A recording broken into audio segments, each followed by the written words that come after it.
बिस्मिल्लाहिर्रहमानिर्रहीम। Dear students, अस्सलाम वालेकुम। नवीद साबरी हियर। आज हम 16 मार्च 2025 के डॉन एडिटोरियल को एनालाइज करेंगे और साथ साथ डॉन न्यूज़पेपर की रीडिंग भी करेंगे। उसमें सबसे पहले हम अपनी मेन न्यूज़ की तरफ चलते हैं। KP braves over half hour dozen terrorist attacks. Braves over यहाँ पे क्या है कि बहादुरी से गुजर जाना किसी जगह से। मतलब ये है कि एक दिन में तकरीबन 6 टेररिस्ट अटैक खैबर पख्तूनख्वा में हुए। तो यहाँ पे जो ब्रेव ओवर है, ये एक इडियम के तौर पर आ रहा है, जिसको हम फ्रेजल वर्ब भी कहेंगे। ब्रेव्स ओवर ये एक इडियम के तौर पर आ रहा है। Braves over. इसके बाद हाफ अ डजन, ऑब्वियसली ये 6 के करीब हैं। जी, तो आगे चलते हैं। पेट्रोल की प्राइस जो है वो अनचेंज रही और अगले 15 दिन के लिए ये अनचेंज जाएगी। फिर पाकिस्तान में get 16 day to escape US travel restrictions. Pakistan हो सकता है कि 60 दिन पाकिस्तान को 60 दिन की मोहलत मिल गई है। जो रिस्ट्रिक्शंस लगनी थी वो रिस्ट्रिक्शंस नहीं लगी, बल्कि उन्होंने ऑरेंज लिस्ट में डाल दिया है पाकिस्तान को। इसका मतलब ये है कि वो अभी मज़ीद देखेंगे इस पे। और इसका मतलब है कि 2 मंथ्स पाकिस्तान को और मिल गए। आगे है जी, significant progress made towards SLA. IMF ने ये बयान दिया है कि एसएलए इसका होता है स्टाफ लेवल एग्रीमेंट। तो स्टाफ लेवल एग्रीमेंट करने के लिए ये एक बेसिक लेवल होता है। स्टाफ लेवल एग्रीमेंट करने के लिए सिग्निफिकेंट प्रोग्रेस हुई है पाकिस्तान के साथ, आईएमएफ ने ये कहा है। नेक्स्ट पेज पे अगर हम देखें तो Punjab wide protests against BHU and RHU privatisation. Basic health unit and rural health unit, उनकी जो प्राइवेटाइजेशन हो रही है उनके खिलाफ पंजाब वाइड। अब ये पंजाब वाइड का मतलब है पंजाब भर में, जिसको हम उर्दू में कहते हैं पंजाब भर में।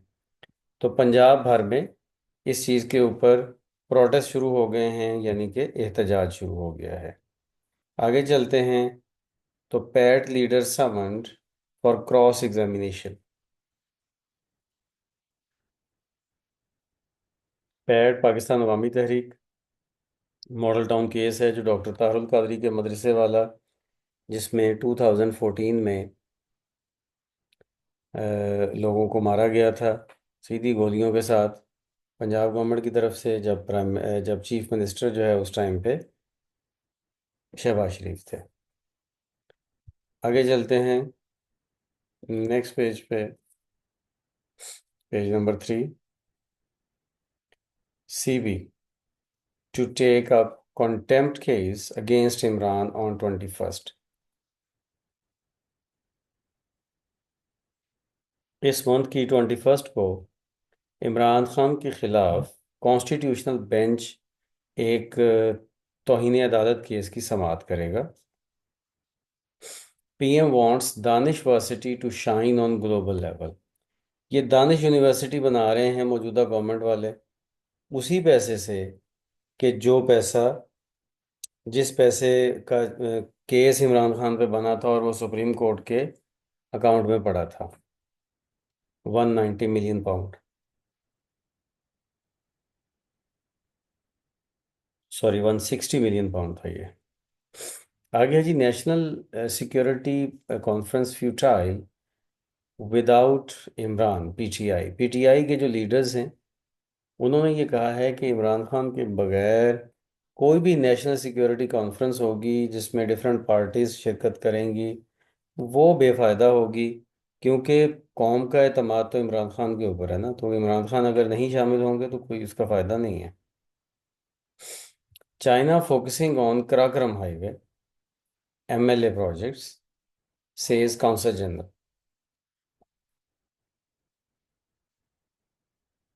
चाइना के जो कौंसल जनरल हैं, उन्होंने ये कहा है कि China M L one project के ऊपर और कराक्रम हाईवे के ऊपर फोकस कर रहा है।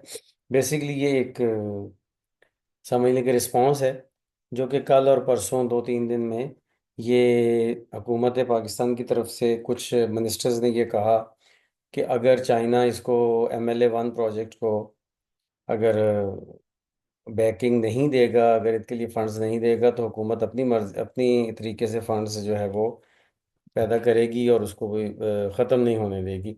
तो अब ये चाइना के कौंसल जनरल की तरफ से ये यकीन दहानी करवाई गई।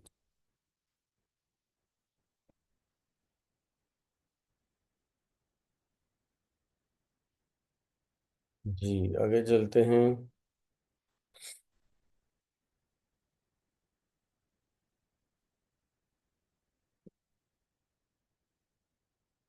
जी, इस पेज पे भी कुछ कंटिन्यूशन है पिछली न्यूज़ की ही, तो इसलिए हम इससे भी आगे चलते हैं। ये एडिटोरियल पेज है, इस पे हम बाद में आएंगे इंशाल्लाह। और आगे है जी, ये भी लोकल लेवल की न्यूज़ हैं।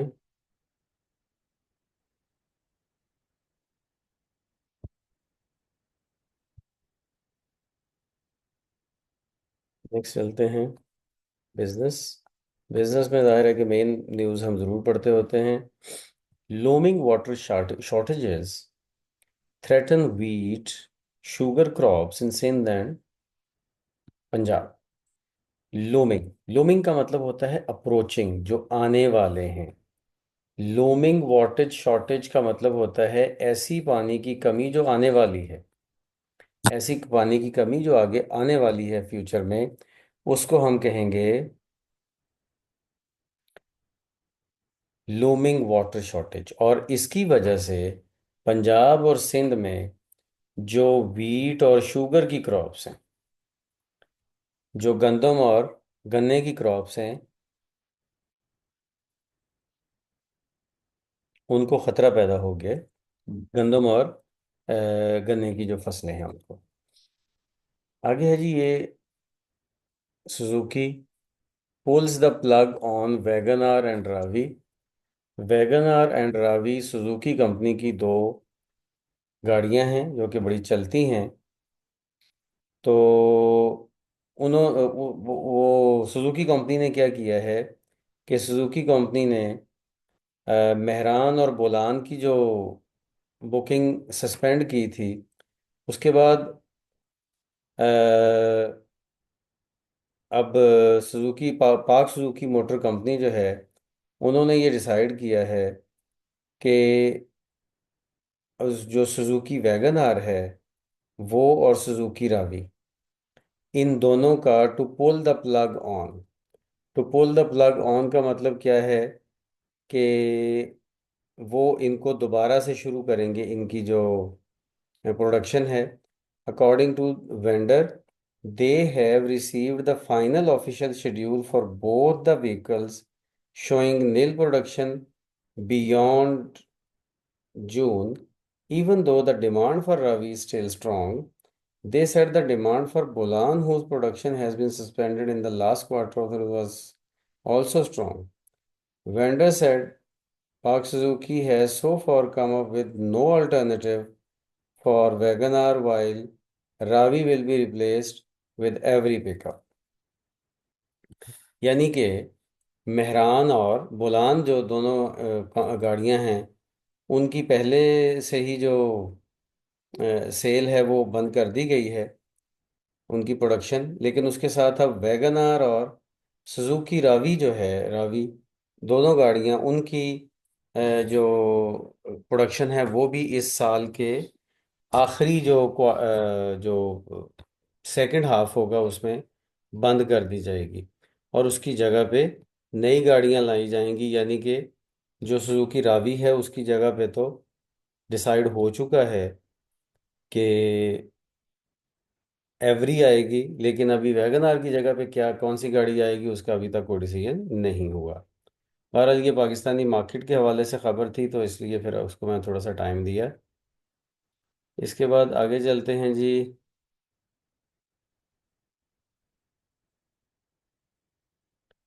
जी, ये जी एक न्यूज़ है, developing states out perform developed economies in 2024। यहाँ पे मैं रुका हूँ स्टूडेंट्स, आप लोगों को तीन बातें बताने के लिए। इस न्यूज़ में डेवलपिंग, डेवलपिंग का मतलब होता है तरक्की पजीर। डेवलपिंग स्टेट्स का मतलब है कि यानी कि तरक्की पजीर जो रियासतें हैं, तरक्की पजीर जो मुल्क हैं वो। और डेवलप्ड, डेवलप्ड का मतलब है तरक्की याफ्ता, वो जो पहले से तरक्की हासिल कर चुके हैं। तो इसमें आउट परफॉर्म जो तीसरा वर्ड है वो भी आपको बताना है। आउट परफॉर्म का मतलब है बेहतर परफॉर्म करना। इसका मतलब ये है कि 2025 में तरक्की पजीर ममालिक की इकोनॉमीज ने तरक्की याफ्ता ममालिक की इकोनॉमी से बेहतर परफॉर्म किया है। इसके बाद आगे चलते हैं। International news, storm in US leaves 14 dead. जी, US expel South African envoy, says he hates Trump. Trump की जो पॉलिसीज़ है ना स्टूडेंट्स, ये अजीब सी पॉलिसीज़ हैं, ये बिल्कुल डिप्लोमेटिक नॉर्म्स को ख्याल नहीं रखता। तो साउथ अफ्रीका के इन्वॉय को, उनके जो एम्बेसडर हैं उनको इसलिए एक्सपेल कर दिया कि वो ट्रम्प के बारे में कोई अच्छे ख्यालात नहीं रखते। तो ये कोई बात नहीं है। पाकिस्तान अपना, अब दुनिया जो है ना उसमें आगे कोई ट्रम्प के बारे में कोई अच्छा व्यू रखने नहीं जा रही, बिकॉज ट्रम्प हर तरफ ना प्रॉब्लम्स ही इसमें पैदा कर रहा है। जंगें ख़त्म करने का उसका पूरा प्लान है, लेकिन जंगें ख़त्म वो करना चाह रहा है अपने तरीके से। तो जाहिर है कि अपने तरीके से तो नहीं है ना, जंगें तो नेचुरल तरीके से ख़त्म होगी। अगर जंगें अब किसी एक पावरफुल नेशन के पॉइंट ऑफ व्यू के मुताबिक ख़त्म होनी हो, तो फिर तो जंगें कभी शुरू ही ना हो। तो इस तरह की जंगें अगर ख़त्म करवानी हैं तो वो तो फिर कोई और जंगें पैदा हो जाएंगी। आगे ये यूक्रेन के हवाले से है कि Starmer says coalition of willing expanding preparations for post truce Ukraine. Yes, ये भी यूक्रेन के हवाले से है, जो रशिया और यूक्रेन की वॉर चल रही है उस हवाले से जो अमन मुज़ाकरात चल रहे हैं वो आजकल खबरों में हैं। सीरिया में एक्सप्लोजन से 4 लोग हलाक हो गए, और फिर उसके बाद ही 2 journalist 7 others killed in as Israeli jet bomb north Gaza. North Gaza को फिर अटैक किया है, और उसमें 2 जर्नलिस्ट और 7 और लोग मारे गए। तो इसराइल बाज नहीं आ रहा। This is the point. जंग बंदी की तरफ एक तरफ बातें हो रही हैं और दूसरी तरफ वो अटैक पे अटैक किया जा रहा है, और ये एक बड़ा अलार्मिंग सिचुएशन है। अच्छा जी, इसके बाद मेन पेज का जो लास्ट मेन जो पोर्शन है, उसका लास्ट पेज कहता है OIC calls for decisive action to combat Islamophobia. Yes, कल चूँकि इस्लामोफोबिया का दिन मनाया गया पूरी दुनिया में, कि उसकी अवेयरनेस पैदा की जाए और इस्लामोफोबिया ख़त्म किया जाए, तो उसी वजह से जो ओआईसी है, ऑर्गेनाइजेशन ऑफ इस्लामिक कंट्रीज, उसने भी एक डिमांड की है कि देखें, कॉल फॉर, कल भी 3 4 न्यूज़ में आया था, आज फिर कॉल फॉर आ रहा है कि ओआईसी ने मुतालबा किया है कि इस्लामोफोबिया के अगेंस्ट डिसाइसिव एक्शन होना चाहिए। जो लोग इस्लामोफोबिया और उसकी हिस्ट्री नहीं जानते, वो बेहतर है कि कल वाला मेरा लेक्चर सुन लें जो 15 मार्च के न्यूज़पेपर के ऊपर मैंने दिया था, वो सुन लें तो उसको आइडिया हो जाएगा। इसमें अब देखिए, डिसाइसिव प्लान डिसाइसिव एक्शन का मतलब होता है फैसला कुन इकदाम। फैसला कुन इकदाम, डिसाइसिव का मतलब है वो जिसका कोई रिजल्ट भी निकले, फैसला कुन। टू कम्बैट का मतलब होता है मुकाबला करना। तो ओवैसी ने कहा है कि इस्लामोफोबिया का मुकाबला करने के लिए एक कोई फैसला कुन इकदाम होना चाहिए। ये उन्होंने मुतालबा किया है ओवैसी ने। Baltistan road reopens, Astore remote area still cut off. Baltistan road जो कल परसों में भी खबर थी कि वो बंद है अभी तक, बर्फबारी की वजह से उसको दोबारा खोल दिया गया है, लेकिन अस्तोर के जो एरियाज हैं वो अभी तक स्टिल कट ऑफ है। Pakistan slams anti Muslim hate, वही इस्लामोफोबिया के हवाले से ही बात है ये। इसके बाद आगे चलते हैं जी। Voice of America staff put on leave after Trump orders cuts. अच्छा जी, आगे चलते हैं। तो Balochistan train operations likely to resume next week. Balochistan के ट्रेन ऑपरेशंस जो हादसे की वजह से, ये जो टेररिस्ट अटैक हुआ था उसकी वजह से बंद हो गए थे, अभी तक बंद हैं, बिकॉज वो ट्रेन की पटरी भी डैमेज हुई थी। तो उसको नेक्स्ट वीक में वो कहते हैं खोल दिया जाएगा। रिज्यूम का मतलब होता है दोबारा से स्टार्ट करना। अच्छा स्टूडेंट, इसके साथ ही हमारी ये जो मेन चीज़ें हैं, ये वाली, ये तो हम एक दफ़ा मेन पेज हमने कंक्लूड कर लिया। अब हम जो फर्स्ट एडिटोरियल है उसकी तरफ जाते हैं, जिसमें कि आईएमएफ से रिलेटेड जो हमारी आजकल जो डिस्कशन चल रही हैं हमारी गवर्नमेंट की, उससे रिलेटेड बातें हैं। इसका टाइटल है after the review. After the review यानी कि उन्होंने रिव्यू कर लिया, और आपने आज ही के न्यूज़पेपर में पढ़ा कि उन्होंने कहा है कि स्टाफ लेवल एग्रीमेंट जो है वो, उसके लिए बड़ी सिग्निफिकेंट डेवलपमेंट हुई है। अच्छा, अब इसमें हमें ये देखना है कि ये जो आफ्टर द रिव्यू, ये एक हमारे सामने, यस, आफ्टर द रिव्यू जी, the successful conclusion of the first performance review of IMF extended $7 billion funding program for the first half of the fiscal year is a positive development for the cash-strapped economy.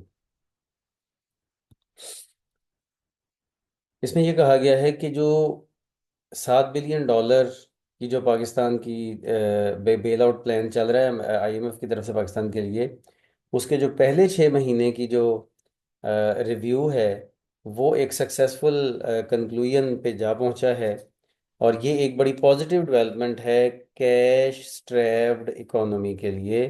Cash strapped का मतलब है जहाँ पैसे कम हो, ठीक है, जिसका हाथ तंग हो उसको कहते हैं कैश स्ट्रैप्ड इकोनॉमी। तो जाहिर है पूरे कंट्री के लिए है। कोई कैश स्ट्रैप्ड पर्सन भी हो सकता है जिसका हाथ तंग हो, हम इसको इस तरह से भी ले सकते हैं। The end of mission statement. अब यहाँ पे स्टूडेंट एक इंग्लिश का पॉइंट देख लें कि ये जो स्टेटमेंट है ना, स्टेटमेंट का वर्ड यहाँ पे नाउन के तौर पर आ रहा है, ठीक है। और एंड ऑफ मिशन, ये वैसे तो 3 वर्ड है, लेकिन ये देखें हाइफन लगा के उनको जोड़ के एक वर्ड बनाया गया है। और यहाँ पे ये वर्ड जो है एंड ऑफ मिशन, ये एजेक्टिव के तौर पर काम कर रहा है। एंड ऑफ मिशन यहाँ पे एजेक्टिव के तौर पर काम कर रहा है, यानी कि वो स्टेटमेंट जो मिशन के एंड पे आई है। तो इस तरह से हम अपनी मर्जी से एजेक्टिव भी बना सकते हैं कंपाउंड नाउन्स या कंपाउंड वर्ड्स बना के। The end of mission statement acknowledges that the program implementation has been strong and the discussions have made considerable progress in several areas, including fiscal consolidation for durable reduction in public debt, tight monetary policy to keep inflation in check, energy sector reforms, the structure reforms agenda to accelerate growth, social protection, and health and education spending. ये सारी बातें एक sentence में कर दी गई हैं। उन्होंने कहा है कि ये जो प्रोग्राम की जो इम्प्लीमेंटेशन के हवाले से जो बातें हुई हैं उसमें सक्सेसफुल कंक्लूजन हुआ है। और जो जो बातें उसमें शामिल थी वो क्या थी? वो थी कि जी पब्लिक डेट जो है उसकी रिडक्शन के लिए फिस्कल कंसोलिडेशन होनी चाहिए, यानी कि जो पॉलिसीज़ हैं वो एक ही तसलसल से चलनी चाहिए। फिर उसके बाद है कि इन्फ्लेशन को कंट्रोल रखने के लिए मॉनेटरी पॉलिसी जो स्टेट बैंक इशू करता है, यानी कि वो इंटरेस्ट रेट वगैरह वो टाइट होने चाहिए। किसी को मतलब रिलैक्स नहीं करना चाहिए किसी भी शोबे को। एनर्जी सेक्टर में रिफॉर्म्स होनी चाहिए जाहिर है बिजली गैस इस हवाले से। फिर उसके बाद एक्सेलरेट ग्रोथ को बेहतर करने के लिए स्ट्रक्चरल रिफॉर्म्स होनी चाहिए। स्ट्रक्चरल रिफॉर्म्स का मतलब है कि जॉब्स कम करें, खर्चे कम करें।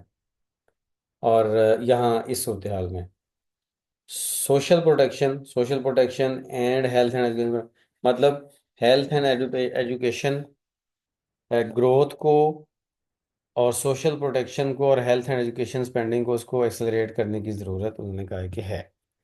That the IMF authorities have made significant progress towards reaching a staff level agreement on the first review underlines that the talks did not encounter any major impediment, a rare occasion in the recent years where the lender has refrained from imposing stricter conditions after scrutiny of its program in spite of delays in the execution of certain goals and failures to meet benchmark targets। अच्छा, इसके लिए एक लंबा sentence है again. इसका मतलब ये है कि IMF ने वाज़े वाज़े तौर पर ये बात की है कि ये सिग्निफिकेंट प्रोग्रेस है कि स्टाफ लेवल एग्रीमेंट हो जाएगा।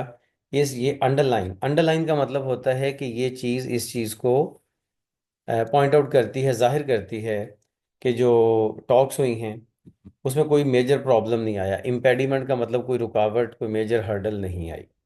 और कहता है कि न्यूज़पेपर कहता है कि ये एक रेयर ओकेजन है। पिछले कई सालों में जब भी IMF की कोई रिव्यू होता था वो कहते थे मज़ीद पाबंदियां लगाएं, बिजली की कीमतें बढ़ाएं, ये करें वो करें। लेकिन ये एक बड़ी बात है कि इस दफ़ा IMF ने ये नहीं कहा कि और स्ट्रिक्टर कंडीशंस पैदा की जाएं। कोई और शराइत, उन्होंने सख्त शराइत लगाने का नहीं कहा। और इसमें एक बेंचमार्क का वर्ड है जो आपको ज़रूर पता होना चाहिए। बेंचमार्क टारगेट्स का मतलब है वो टारगेट्स जो पहले से असाइन किए गए थे, जिनको हासिल करना था, वो बेंचमार्क टारगेट है। हावेवर, अब आगे न्यूज़पेपर अपनी एनालिसिस देता है। न्यूज़पेपर कहता है however this is where the story of the first review ends and future challenges begin. और ये वो जगह है कि ये वो पॉइंट है कि जहाँ पे फर्स्ट रिव्यू तो एंड हो गया लेकिन फ्यूचर के चैलेंजेस शुरू हो गए। अब वो क्या हैं?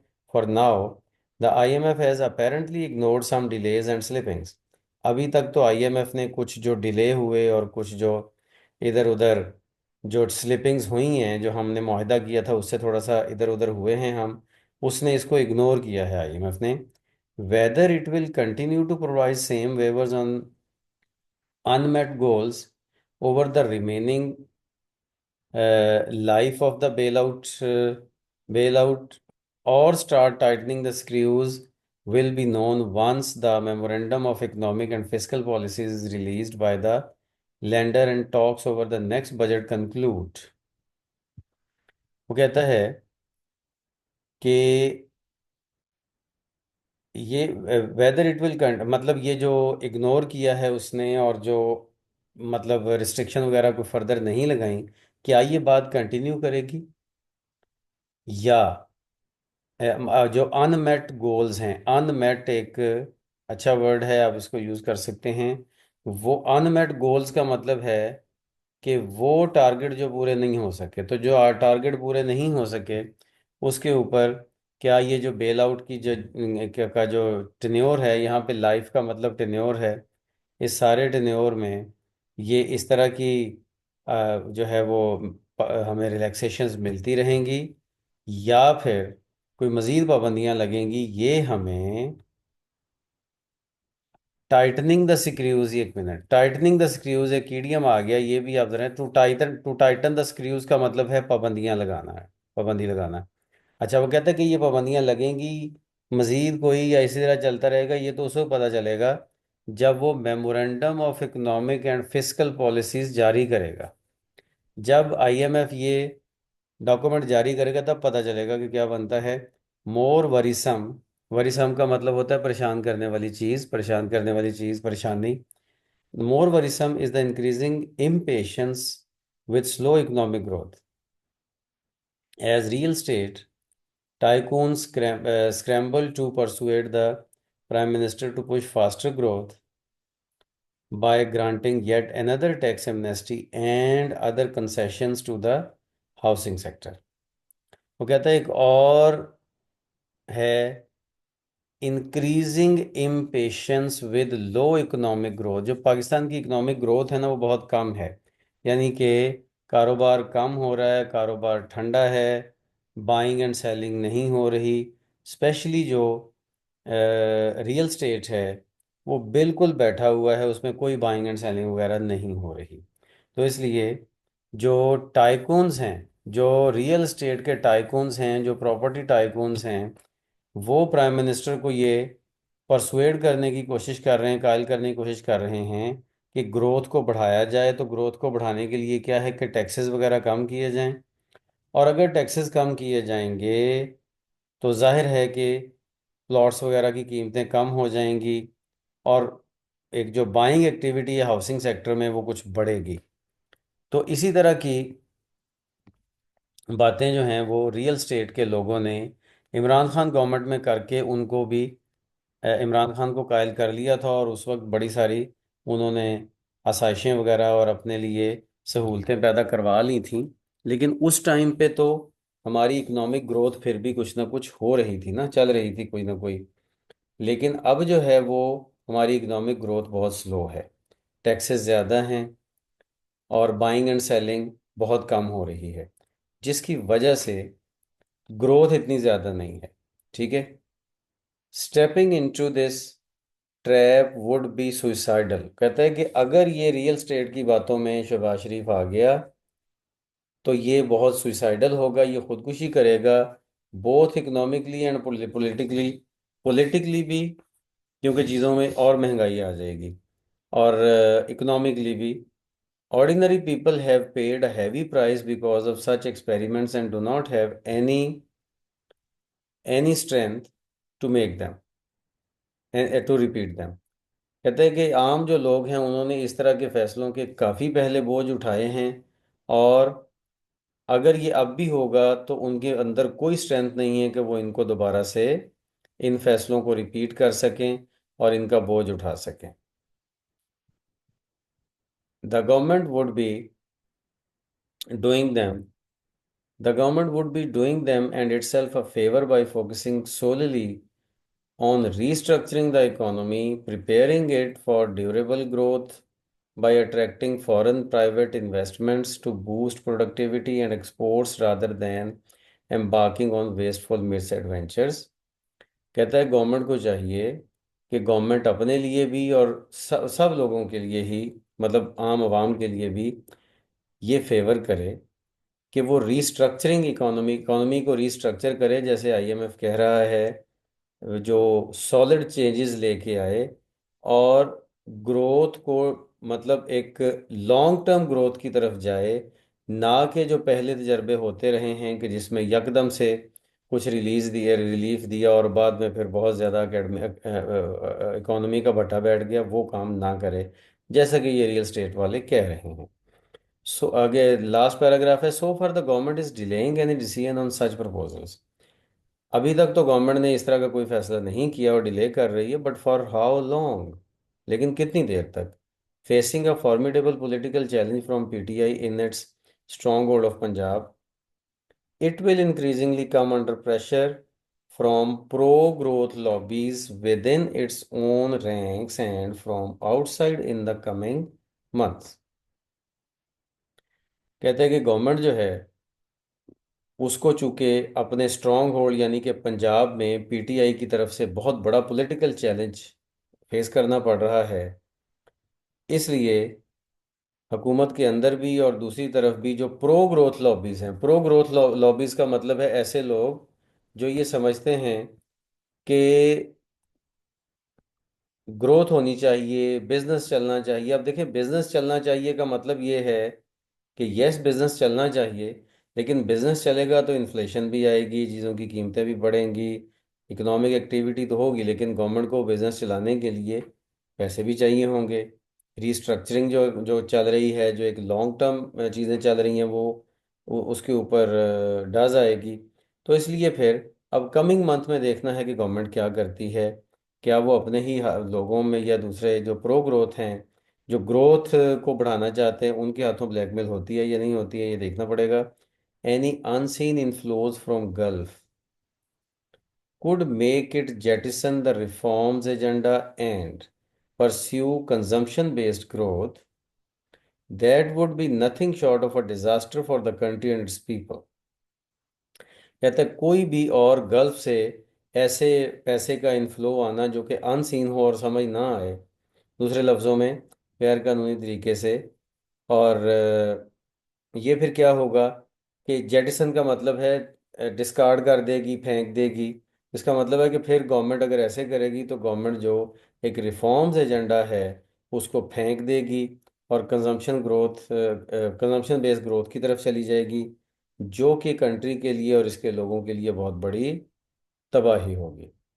तो इस तरह से ये ओवरऑल इस एडिटोरियल में हमारा जो राइटर है वो कहना चाह रहा है कि गवर्नमेंट को आईएमएफ का जो स्ट्रक्चरल प्लान है उसके साथ चलना चाहिए और लॉन्ग टर्म लेवल पे इकोनॉमी को बेहतर करना चाहिए। ये छोटे छोटे फ़ायदे लेने के लिए, पॉलिटिकल या इकोनॉमिक फ़ायदे लेने के लिए इकोनॉमी का ओवरऑल बट्टा नहीं बिठाना चाहिए। तो स्टूडेंट्स आज के लिए इतना ही। Thank you. See you tomorrow. अल्लाह हाफ़िज़।